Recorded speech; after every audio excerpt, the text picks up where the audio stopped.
She brought that filthy bag inside. Some people have no shame. Let's go.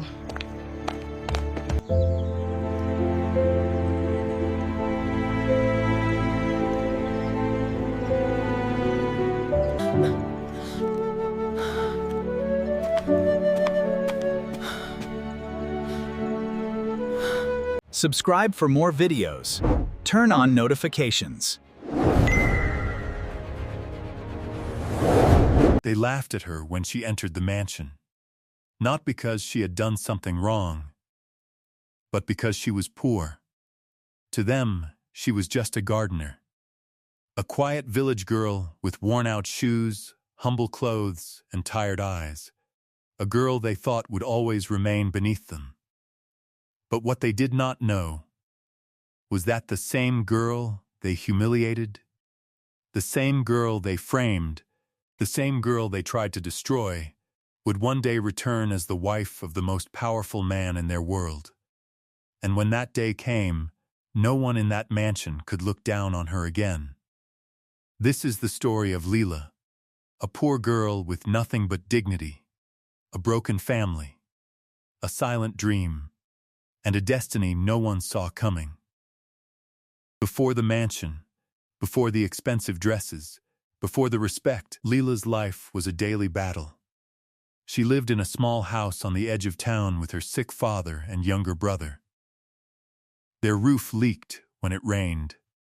Their kitchen shelves stayed half empty. And most nights, sleep came with worry instead of peace.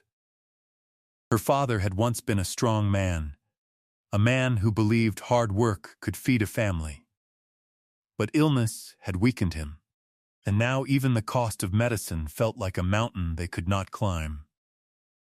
Lila had once gone to school.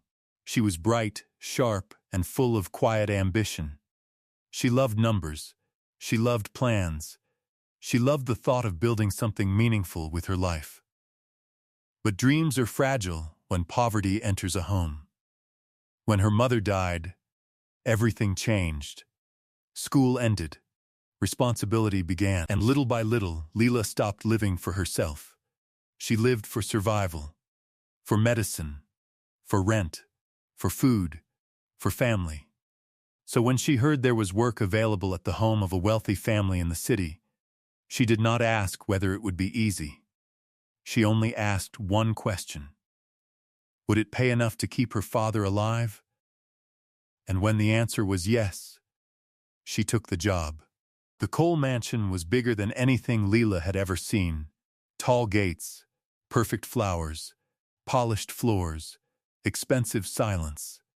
Everything about the place reminded her of one painful truth. This was not a world built for girls like her. The moment she stepped inside, she felt the eyes on her, judging her, measuring her, dismissing her. The workers barely spoke. The manager only gave orders. And the owners of the house made one thing clear from the start. She was there to serve, not to speak, not to think, and certainly not to be noticed. Mrs. Cole, the proud matriarch of the family, looked at Lila as if she were a problem that had entered through the wrong door. Vanessa, Adrian Cole's cousin, was even worse. Vanessa did not just dislike poor people. She enjoyed making them feel small. And from the very first day, Lila became her easiest target. If the flowers were late, it was Lila's fault. If a tray was missing, she blamed Lila. If her mood was sour, she poured it onto Lila's dignity. Still, Lila said nothing. She had not come there to be respected. She had come there to endure. Because hunger does not ask whether your pride is wounded. But Lila was not ordinary. She noticed things others ignored. She worked with care. She spoke with restraint. And even in silence, there was intelligence in her eyes. One afternoon, while cleaning near the garden path, she found a leather wallet lying beside a parked car. It belonged to Adrian Cole, the owner of the mansion, the wealthy bank executive, the man everyone in the house feared or obeyed. Inside the wallet was cash, cards, documents, enough temptation to change a desperate person's week, maybe even a month. But Lila did not count the money. She did not hesitate. She simply returned it. When Adrian looked at her, he expected nervousness, maybe excuses, maybe greed hidden beneath politeness. Instead, he saw honesty. And honesty like that is rare in houses full of polished lies. From that moment, he noticed her. Not because she was loud, not because she chased attention, but because she didn't. Days passed, and slowly, Adrian began seeing Lila where others refused to look. He noticed the way the dying flowers in the East Garden began to bloom again under her care. He noticed the order she brought to neglected corners of the estate. He noticed how people left a mess behind, and somehow, she left dignity behind instead. One evening, he found her trimming roses under the fading light. He asked her a simple question. How did she know exactly what the flowers needed? Lila gave him an answer he did not expect. She said plants were like people. Some die from neglect. Others die from too much control. That answer stayed with him. Because it did not sound like something spoken by a girl with no education. It sounded like truth shaped by pain. So he asked more questions. And slowly, Lila revealed something no one in that house had imagined. Before poverty stole her future, she had studied business. She had dreams, ideas, potential. She was not just a worker with tired hands. She was a young woman whose life had been interrupted. That night, Adrian did not simply see a gardener. He saw wasted brilliance. And for the first time in a long time, he felt disturbed by how unfair life could be. It did not take long before Lila's intelligence revealed itself again. One afternoon, there was confusion in Adrian's office over a set of financial records tied to estate operations. The staff had reviewed the numbers more than once. Still, something felt wrong. Lila was there only to deliver tea. But as she placed the tray down, her eyes moved across the papers. And within seconds, she saw what trained people had missed. A duplicated expense, a hidden irregularity, a number repeated under another label to disguise waste. She pointed it out carefully, respectfully, almost apologetically. The room went quiet. The estate manager checked the figures, then checked them again. She was right. Adrian stared at her differently after that. This was no accident. Lila was not merely intelligent. She was observant under pressure, the kind of person who could see through disorder. But while Adrian's respect for her grew, someone else's jealousy grew even faster. Vanessa had already been irritated by the attention Adrian paid to Lila. Now, that irritation was turning dangerous. Because Vanessa was used to one kind of world, a world where wealth meant superiority, where status meant value, and where girls like Lila existed only in the background.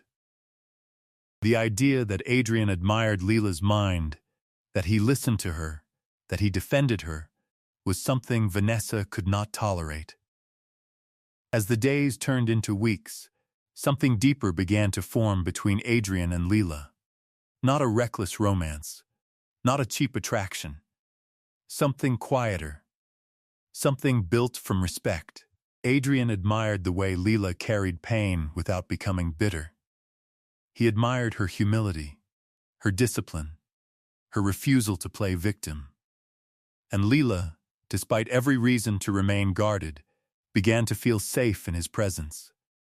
He spoke to her as if her thoughts mattered, as if her words had weight, as if she was more than the uniform she wore. For a girl who had spent so long being overlooked, that kind of attention was dangerous. Because kindness can awaken hope, and hope is frightening when you have spent your whole life preparing for disappointment. Lila tried to distance herself. She avoided eye contact. shortened conversations, kept herself buried in work. But emotions do not always obey caution. And somewhere between shared silences and honest conversations, two worlds began to move closer. A poor girl with a broken home, a wealthy man with a powerful name. It should have been impossible. And maybe that was exactly why it felt real. Of course, the mansion noticed. Mrs. Cole was not blind. Vanessa was not calm. And both women understood one thing. If Adrian's heart was moving toward Lila, everything they believed about class, image, and power would be threatened. So they did what people like them often do when they feel afraid. They attacked the weaker person. Mrs. Cole warned Lila to remember her place. Vanessa accused her of trying to trap a rich man. Every word they used was designed to cut without leaving visible scars. And for a moment, Lila almost broke, not because she believed them, but because she knew how easily the poor can be blamed for existing in the wrong room. Still, Adrian continued to support her. He even arranged for her to join a weekend training program in agribusiness and bookkeeping through a foundation he supported. It was not charity. It was opportunity. And Lila accepted it with tears she tried hard to hide, because for the first time in years, someone had not looked at her and seen burden. Someone had looked at her and seen future. That was when Vanessa made her choice. If she could not silence Lila with insults, she would remove her with shame. The plan was cruel because it was simple. A missing bracelet, a false accusation, a staged discovery. In houses like that, the rich do not need much evidence to believe the poor are guilty. Sometimes all they need is a story that flatters their prejudice. And Vanessa knew this well. So one morning, she hid her expensive bracelet, waited just long enough to create panic, then made sure it would be found inside Lila's work bag. The reaction was immediate. Mrs. Cole was furious. The household gathered, and Lila stood in the center of the room, confused, shaking, humiliated. She denied it, again and again. She said she had not stolen anything. She said someone had planted it. She said she was innocent. But innocence sounds weak when power has already chosen its version of the truth.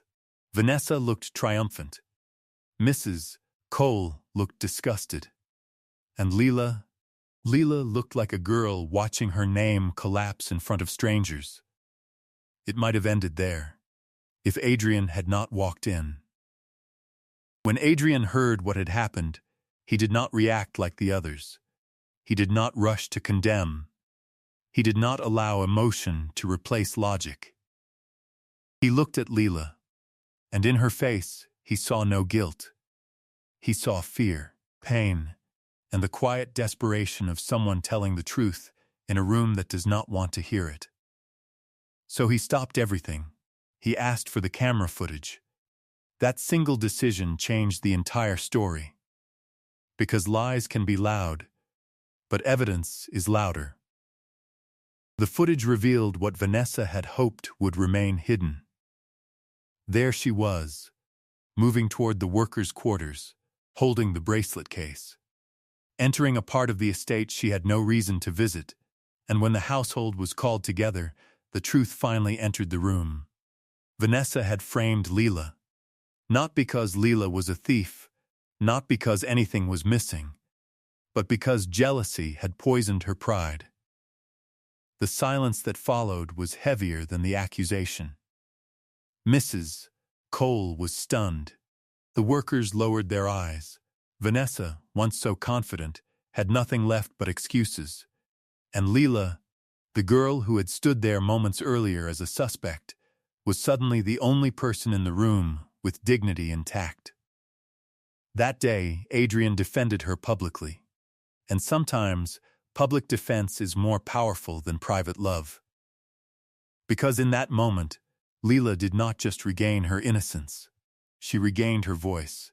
After the truth came out, The atmosphere in the mansion changed. No one insulted Lila openly anymore. No one dared. But the greatest change was not in the household. It was in Adrian. He had respected her before. Now he could no longer pretend that respect was all he felt.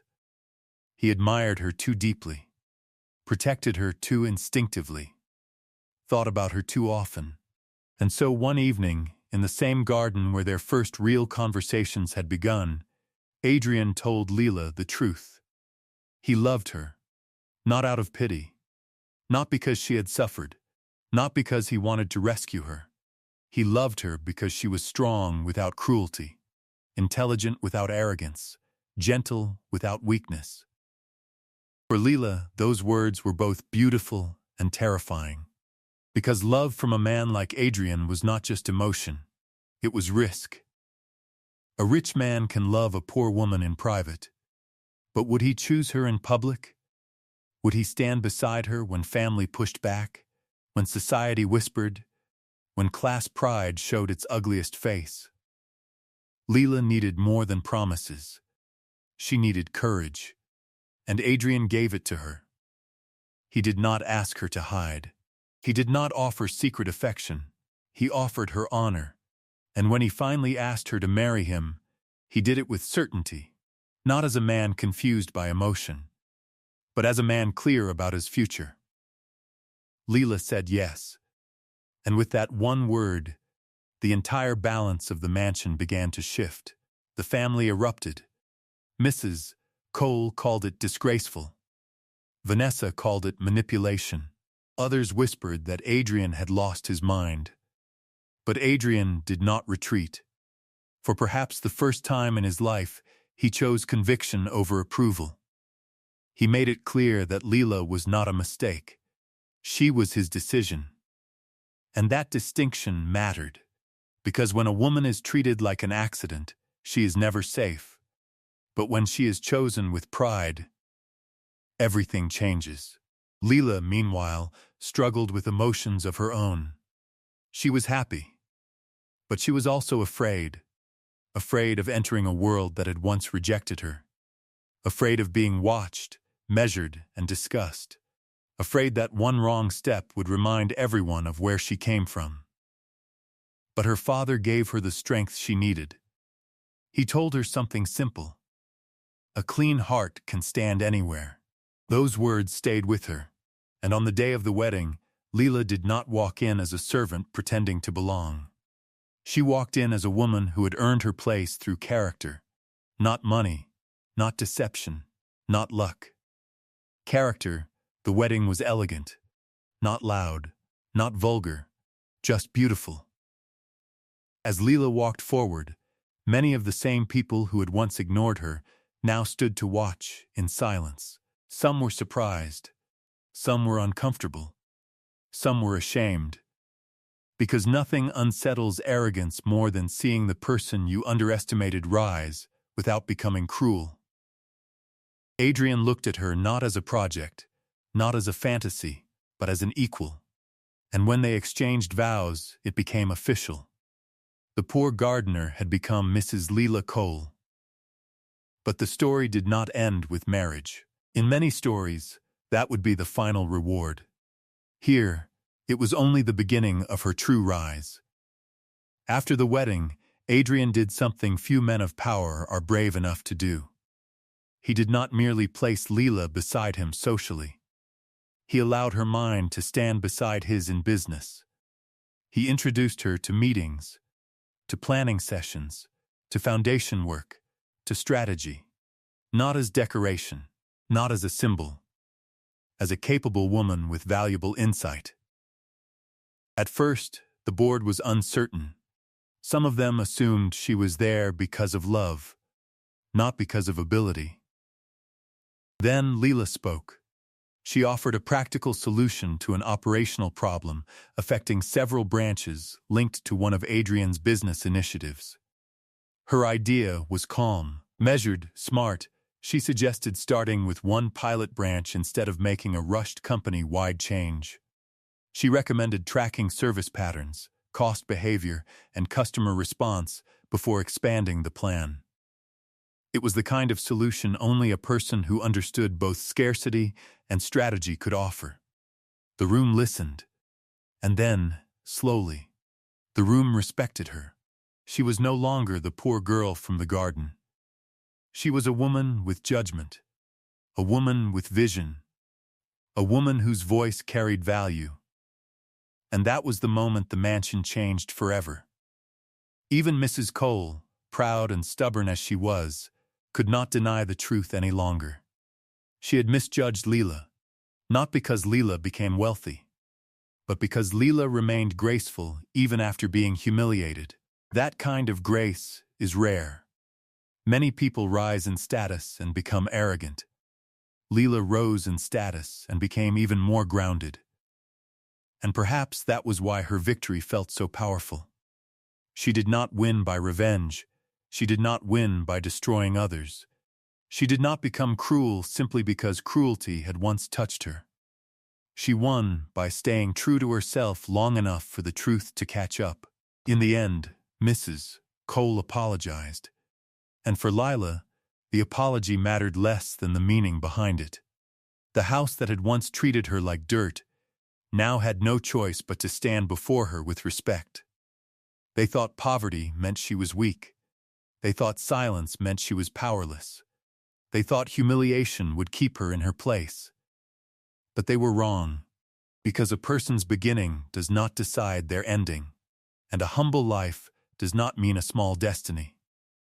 Lila's story reminds us of something many people forget. Never laugh at someone because they are struggling today.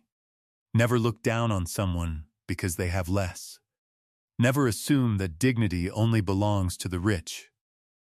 Because tomorrow can change everything. The same girl they framed became the woman they were forced to respect. The same poor gardener they insulted became the bank owner's wife. And in the end, it was not wealth that made her powerful. It was character.